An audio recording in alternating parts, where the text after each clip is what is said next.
嗨，大家好，我是躺平叔。今天是2026年8月15号，上半年已经过去了啊，然后各行各业都交出了自己的成绩单，都发了中報。那麼我們所關心的汽車行業上半年怎麼樣呢？上半年汽車行業的成績單，今天我們一起看一看啊。我們总說汽車行業2026年不容易啊，是吧？內卷加剧，毛利率啊低的比卖白菜還不容易啊，還要差。那具体的到底怎麼樣呢？經濟觀察報啊，昨天刊登一篇報道，叫汽車大戰，贏得未來還是失去未來？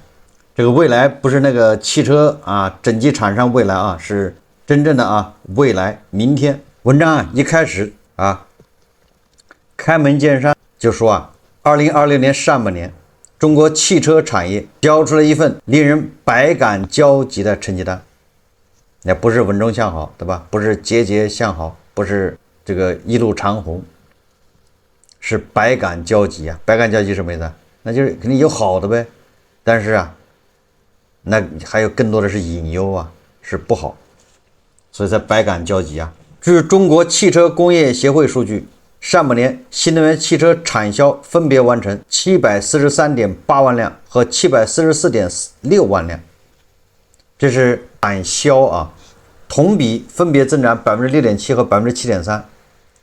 新能源汽車新車銷量占新車總銷量 49.6%， 同期新能源汽車出口 235.5 萬輛，同比增長 1.2%。這個數字那當然就是感，也看得不錯啊，感動、感激、感謝、感恩，百感。這組數據足以讓任何一個工業強國側目。中國汽車的產銷規模已連續10多年位居全球第一，令人自豪，是吧？而新能源汽車的規模更是站在了全球產業金字塔的頂端，這都是感。那剩下的呢？與規模高猛進形成反差的是汽車行業利潤繼續承壓。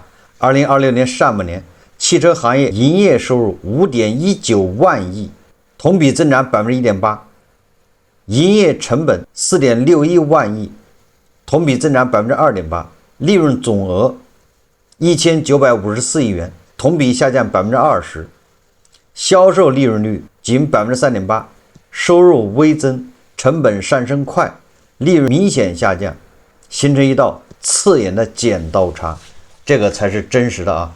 收入漲了一點，1點幾，但是成本上升更快，那利潤明顯就下降，形成一道刺眼的剪刀差。那你說這行業到底健康還是不健康呢？好還是不好呢？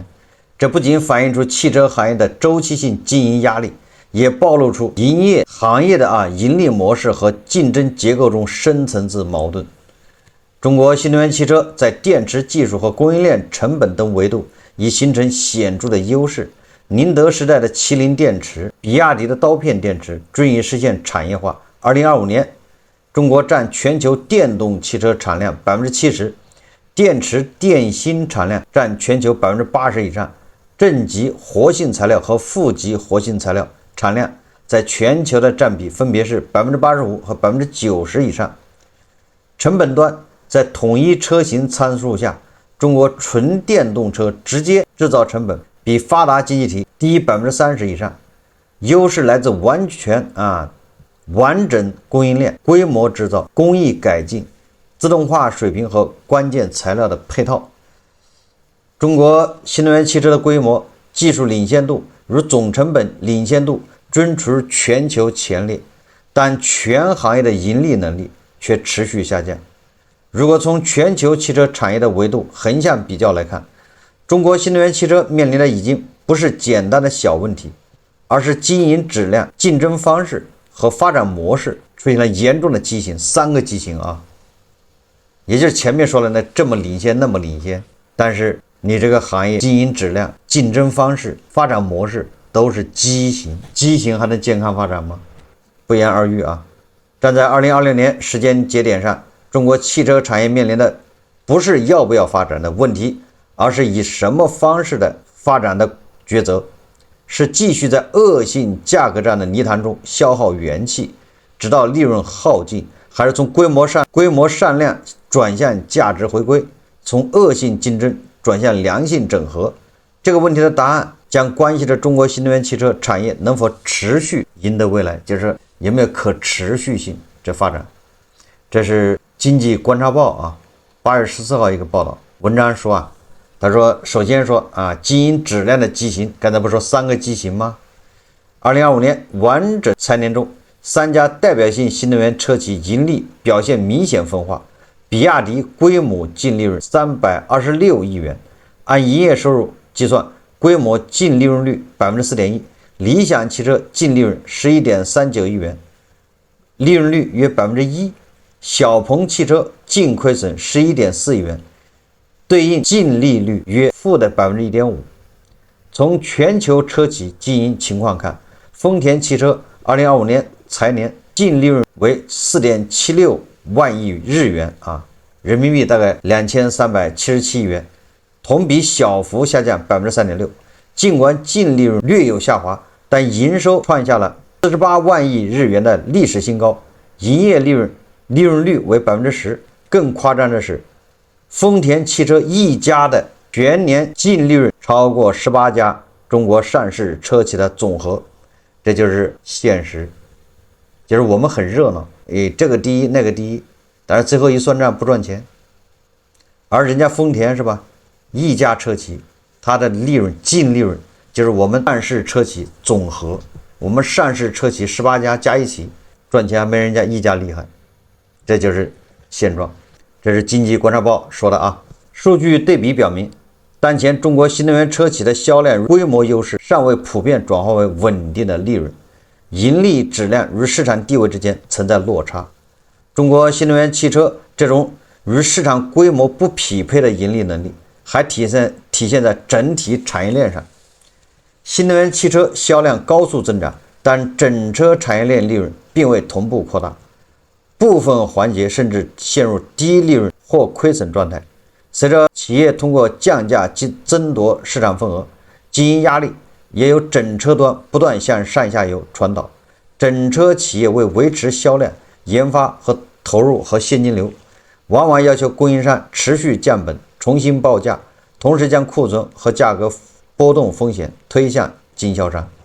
中國新能源汽車的問題不僅是整車企業利潤偏低，更在於產業鏈利潤分配和協同機制出現失衡。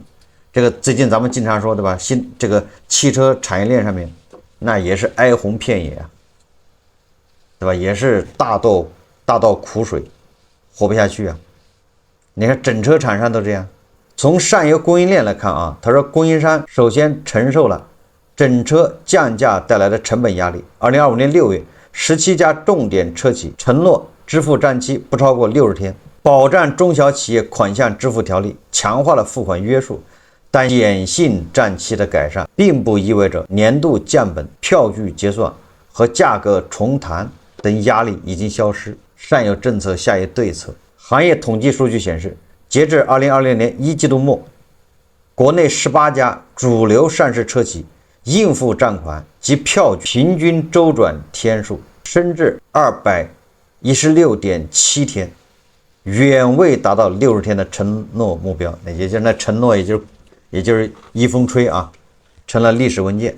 且超半數企業周期上較上年末進一步延長，那也就是供应商的壓力更大。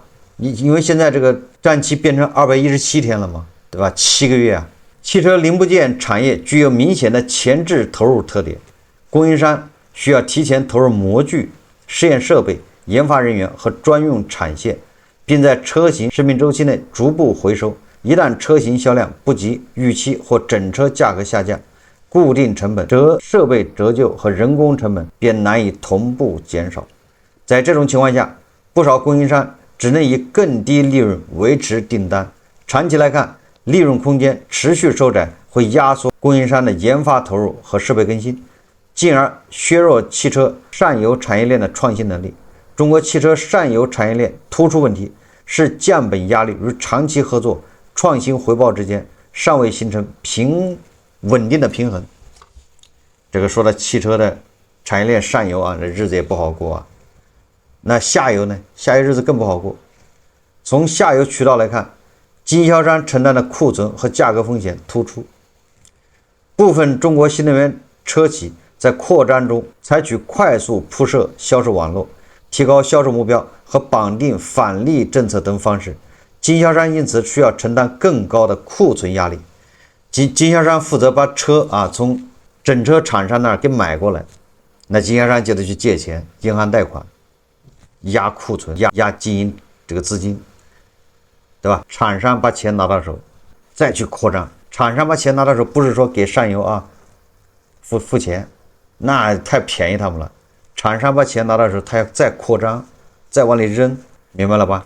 用來競爭，用來加產能。当車企频繁降價時，經銷商還可能面臨新車價格倒掛和存量車輛貶值。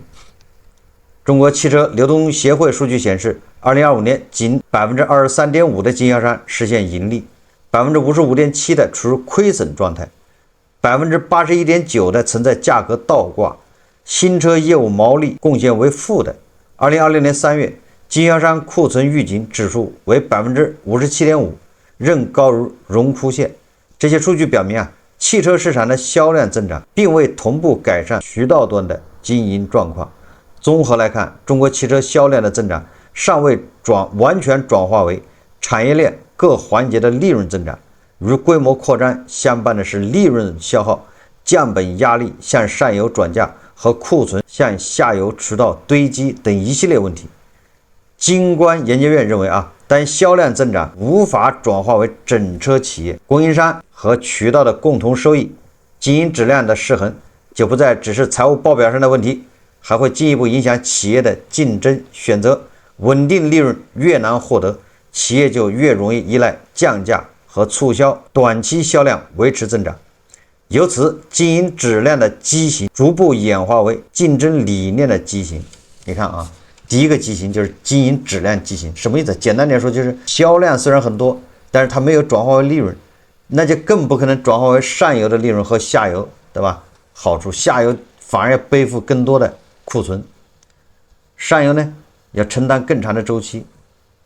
但是明明銷量是增長了，這就是為什麼，對吧？一邊是銷量增長高歌猛進，一邊是大家都在這喊苦叫窮哭窮，就這個原因實際上不光是汽車行業，你看手機行業不一樣嗎？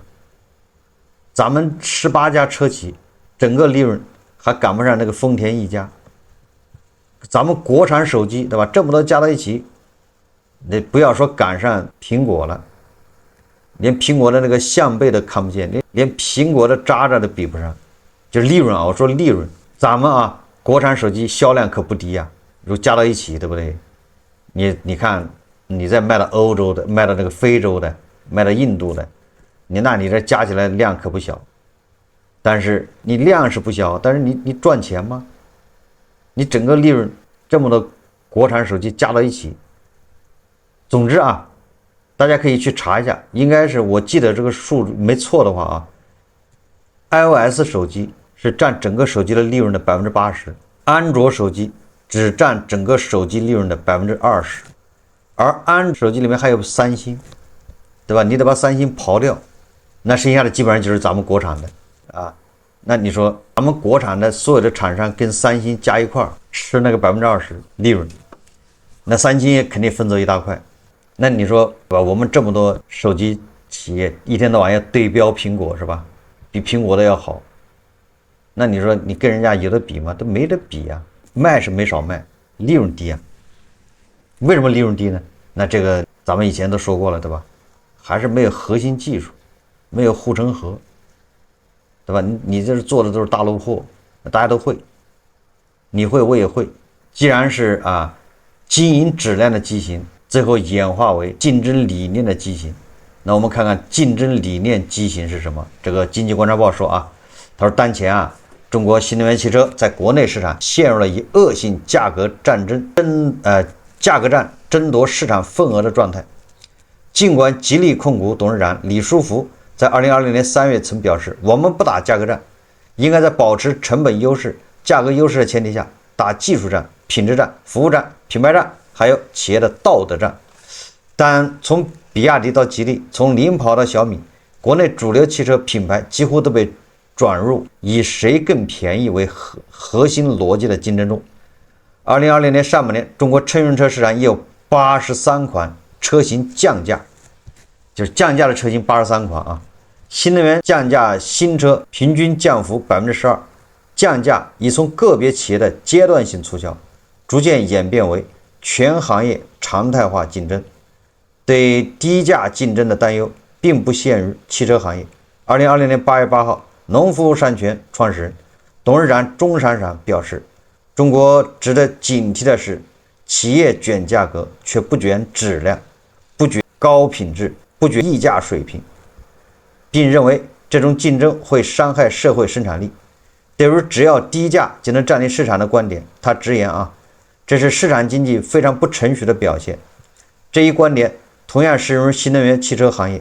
如果企業主要依靠降價爭奪市場份額，而非通過技術、品質、服務和品牌形成的優勢，短期或能換取銷量增長，長期卻可能壓縮利潤空間，削弱創新和品牌價值積累能力。反觀德日車企，在發展鼎盛時期，這些車企在本土競爭相對克制，較少將大規模降價作為主要手段，更多依靠產品迭代和品牌溢價維持價格體系，並將優勢用於海外經營。以豐田為例，1988年日本高檔車市場競爭加劇時，其通過升級第8代皇冠配置鞏固本土市場。同年，又在美國肯塔基州和加拿大投產凱美瑞、卡罗拉，推進北美本地化生產。這種內穩外拓的模式有助於積累穩定利潤，而國內車企更多依賴高頻降價和銷量衝刺，價格體系和盈利能力更易承壓。價格戰之外，國內車企還捲入了輿論戰。這就更有意思了啊！輿論戰，價格戰爭奪的是成交價格，輿論戰奪的是消費者的認知。但產品和技術差異不足以支撐競爭時，說到底就是你的產品和技術沒有拉開差距，那怎麼辦呢？那就靠輿論唄。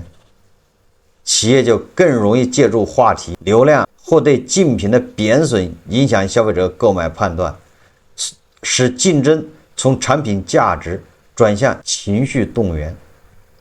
一些企業通過發布會、直播和網絡傳播，強化最好、最佳，對吧？等營銷話術，這不是不點名的說那菊花嗎？這不是還有小米嗎？甚至出現針對競品的貶損和拉踩。2020年4月，理想汽車與東風日產圍繞網絡水軍和競品拉踩公開交鋒，就是一起典型案例。國家網信部門公布的汽車行業網絡亂象案例中，也涉及多起惡意詆毀、虛假評測和挑動品牌用戶對立行為。這個經濟觀察報說的理想汽車與東風日產，這我還不知道他在踩啥呢？輿論戰一旦越過正常競爭邊界，就可能進一步演變為廣告合規、反不正當競爭和網絡治理問題。汽車企業浮誇式的商業宣稱是否適用廣告法，關鍵不在發言者身份，而在於相關內容是否具有營銷目的，並通過官方賬號、直播、短視頻等媒介向不特定公众傳播。一旦構成廣告、最佳等絕對化用語，將可能受到法律約束。即使不構成廣告、虛假誤導、惡意詆毀和網絡水軍等行為，也可能受到反不正當競爭和網絡治理規則的約束。對於汽車行業營銷亂象，政策治理已經開始。2025年12月，市場監管總局發布關於公開徵求廣告內容執法指南。這個明確針對大字吸金、小字免責等營銷方式，以及對內捲式競爭、推波助瀾等問題進行規範限制。2020年3月，市場監督管理總局印發關於強化廣告中提示性用語監督工作的通知，部署對相關廣告亂象開展為期半年的清理整治工作。國內市場的惡性價格戰正在向海外市場蔓延。部分中國新能源車企在出海過程中延續了國內的惡性競爭模式，就把這一套帶到國外去了，帶到海外。在國內打還不夠到海外還搞這一套。在同一海外市场中，中国品牌之间相互降价的现象已经发生。以泰国新能源汽车市场为例，2024年至2025年，中国新能源汽车品牌在快速擴大市场份額的同時，出現了集中降價現象。在泰國市場，比亞迪部分車型因價格調整引發消費者投訴，其相關車型後續降價幅度最高達到34萬泰銖。長城汽車、歐拉好貓、廣汽埃安等品牌也採取了降價促銷措施。更值得警惕的是，比亞迪在泰國的大幅折扣曾引發當地消費者和監管部門關注。相關調查最終未認定折扣違反廣告法規，但反映出連續降價對市場預期和消費者信任造成的影響。全球汽車產業的發展歷史說明，海外競爭的長期優勢來自品質、技術、品牌信任，而不是低價。中國車企出海，簡單複製國內的價格競爭模式，最終會得不償失。你比如說比亞迪在巴西，對吧？建工廠，你把國內那一套搞過去，那人家可不慣着，立馬巨額罰款。還有國內很多廠商，對吧？你把國內那一套什麼電池不讓修，你必須到什麼指定的這個經銷商那兒，指定的這個維修廠去修電池。你到了澳大利亞，人家就罰你。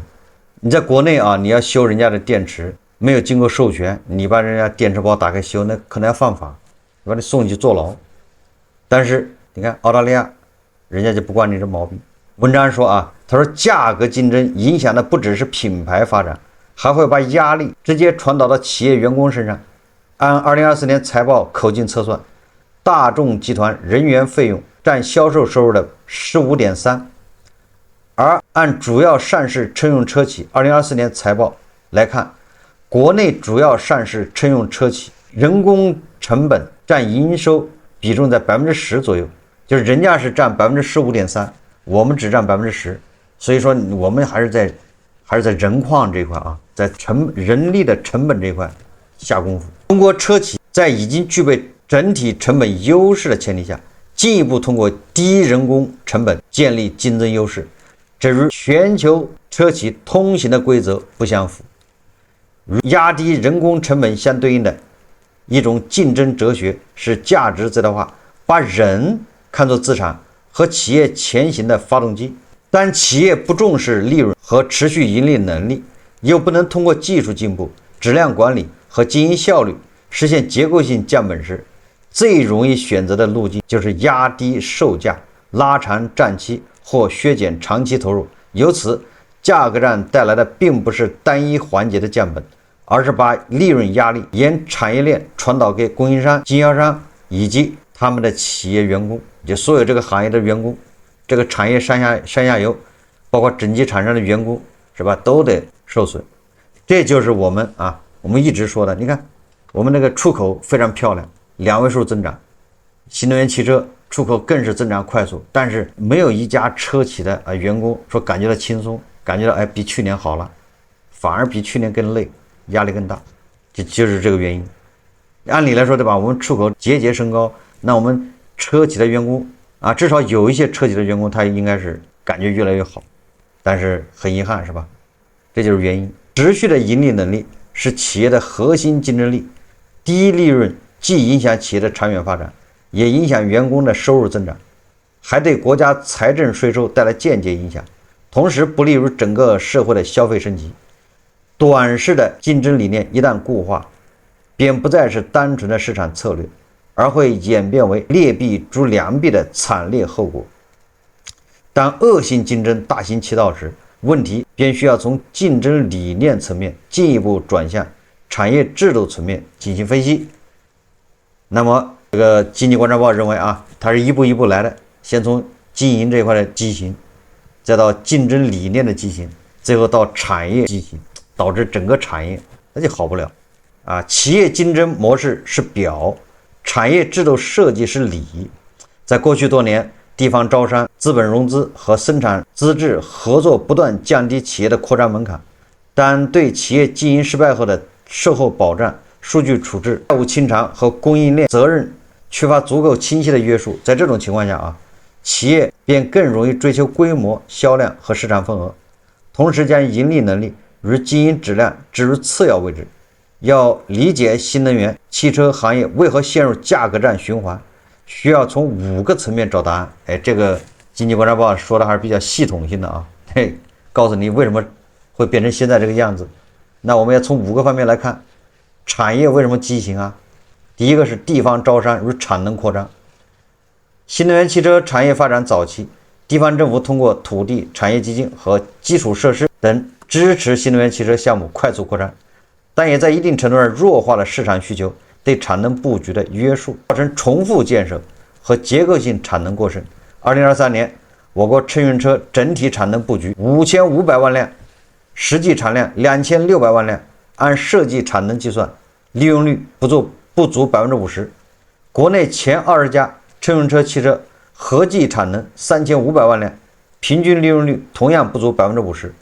2024年仍有40多個自主新能源汽車品牌，月銷量不足5000輛。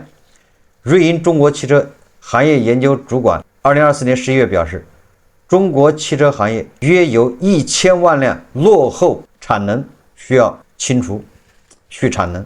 你看看，去產能，人家在那好好生產的呢，你說人家是落後，要去掉，我就問你，誰願意？你給錢是嗎？反正我也不答应呢。企業也不答應，資本也不答应了，我錢都投了，那就繼續捲了，對吧？捲到它捲不下去為止啊，對吧？这就是市場競爭。那怎麼辦？誰出去啊？咱們也不能出一紙通知啊，說哪個主管部門說，哎，你這個企業關門吧，那還是只能是市場經濟是吧？就降價，看誰活不下去。這種重項目啊，長期運營的招商激勵，在拜騰汽車等案例中表現明顯。拜騰南京整車工廠投資超過110億元，一期規劃產能15萬輛，整體是30萬輛，但尚未大規模量產便陷入停滯。2021年媒體探訪時，已建成工廠基本處於沉寂狀態。那不光是邁騰啊，還有那個恆大的恆馳轎車是吧？還有那個什麼哪吒一大堆了，這投入這多少錢呢？都是打了水漂，這個誰買單呢？第二個是企業退出機制。近年來，新能源汽車市場經歷了淘汰賽，合众新能源汽車啊，也就是要破產。但是啊，我剛才已經說過了啊，那地方都已經參與了，那這個企業它要破產的話，那地方投的錢怎麼辦呢？所以地方的本能的希望找個戰略投資人來把這個盤活。至於你叫哪吒還是叫什麼奇瑞不重要，重要的我這個產能要讓它賺起來，我這投入要讓它有效果。我要解決當地的就業，所以說啊，很多本該退出的產能，它又神奇的復活。哎，就是這樣，就是地方它不願意退出啊，這誰願意說我這錢就打了水漂呢？所以你看，對吧？你恆大不行了啊，那行沒關係，來個恆二，我就招商引資，來個恆二來接手。恆二不行，恆三，你說把這個廠房拆了，或者把這生產線拆了幹啥？那不就打水漂了嗎？所以他不願意。所以很多僵屍企業它又復活啊。那麼經濟觀察報說啊，地方保護如存量資產處置，這是我剛才說的啊。那地方投了錢了怎麼辦呢？他總想盤活，那怎麼盤活呢？破產重整。第四個是資本短期化，部分資本以燒錢換規模，推動虧損企業快速擴張和多品牌裂變啊，這是資本啊。第五個是價格與渠道監管，企業低於成本價銷售和向上下游轉嫁風險，並非無法可依，實際上是有法可依，但是大家有法不依啊，就這意思。汽車行業成本邊界、促銷補貼、返利和責任鏈條認知比較複雜，供應商佔期、經銷商壓庫存、隱形成本，也需要更清晰的規則進行糾偏，以減少價格競爭對產業鏈各環節經營質量的進一步擊價。這個經濟觀察報說啊，它的結論大家聽好了啊，人家結論是比較明確的。當准入寬鬆與退出堵塞並存，當地方保護替代市場篩選，當資本短期資本綁架長期產業邏輯，當對傾銷定價和風險轉嫁缺乏約束，就是5個原因啊，導致中國汽車產業的畸形，不再是個別企業的經營失誤，而是一套系統性的制度失衡。也就是你不要再說個別企業了，不是個別企業的原因，是我們整個產業政策制度出問題了。這是經濟觀察報的觀點啊。那最後經濟觀察報說啊，那怎麼樣糾正產業畸形呢？他就以家電行業為例子啊。第一個，讓市場真正出清，對長期虧損、缺乏競爭力且無合理復甦前景的企業依法破產、重整或被收购。这個跟咱們觀點一樣啊，就是趕緊出清，要不然大家耗着誰也活不了，趕緊破產重整。第二個呢，他說推動企業自主整合，通過市場化併購、股權調整和債務重組，整合技術，這是從資本層面了啊。第三個是政府回歸規則制定和公共服務，打破地方保護，完善退出和破產重整機制，保護消費者、供應商權益。這三個政策行不行呢？實際上做不到啊，沒用。最後經濟觀察報他說啊，縱觀全球各類制造業發展歷程，惡性價格戰永遠是透支利潤、消耗技術、摧毀品牌的短視競爭方式。沒有任何產業能夠長期依靠低價內卷，走通高質量發展之路。中國汽車產業想要贏得未來，實現長遠發展，必須徹底告別惡性價格戰，通過市場化整合完成產能出清、資產重組與品牌優化，淘汰低效落後產能與增存量主體，將有限的產業資源集中賦能技術扎實、運營高效、具備品牌價值的優質企業。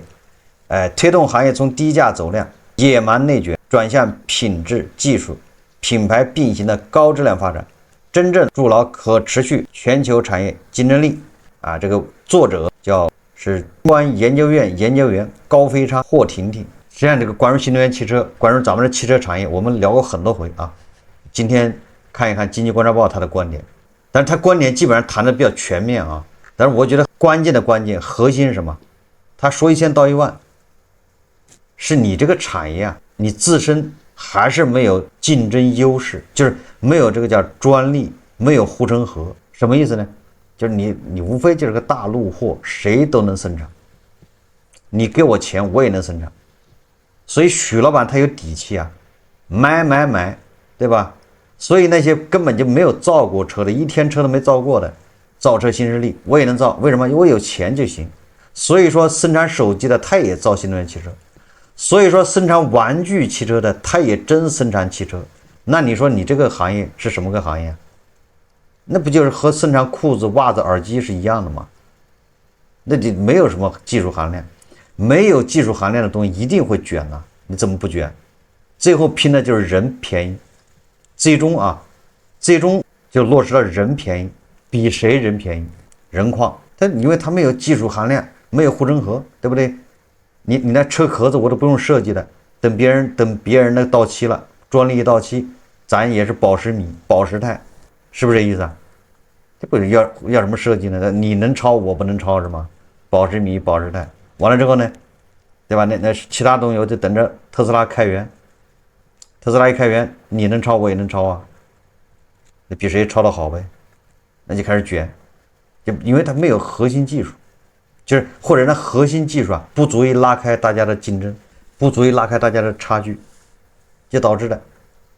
就如果有個東西那技術就是只有我有，全世界都沒有，對吧？你們想研，你們想搞，你搞不了，那這個定價權是不是在我這兒？那利潤不就高了嗎？對不對？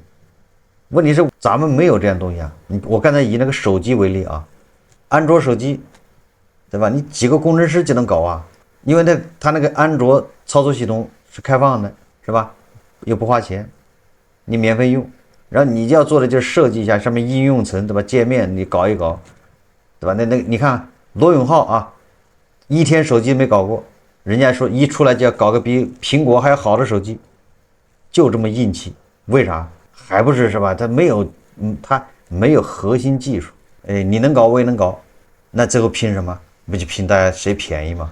不要把新能源汽車看的好像多厲害，實際上它没有什麼核心技術，就是三電，然後一個自動駕駛，然後電池，好了，所以整個行業都在給電池打工，對吧？整個行業都在給那個什麼智駕，對吧？這個車載芯片給這些打工，因為人家有話語權，你整車就沒有利潤，整車沒有利潤，那給整車做那些又是大陸貨啊，什麼車燈啊。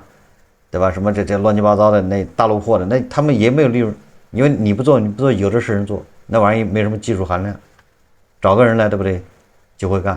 所以啊，核心的核心是沒有什麼護城河，這是第一個原因。第二個原因什麼呢？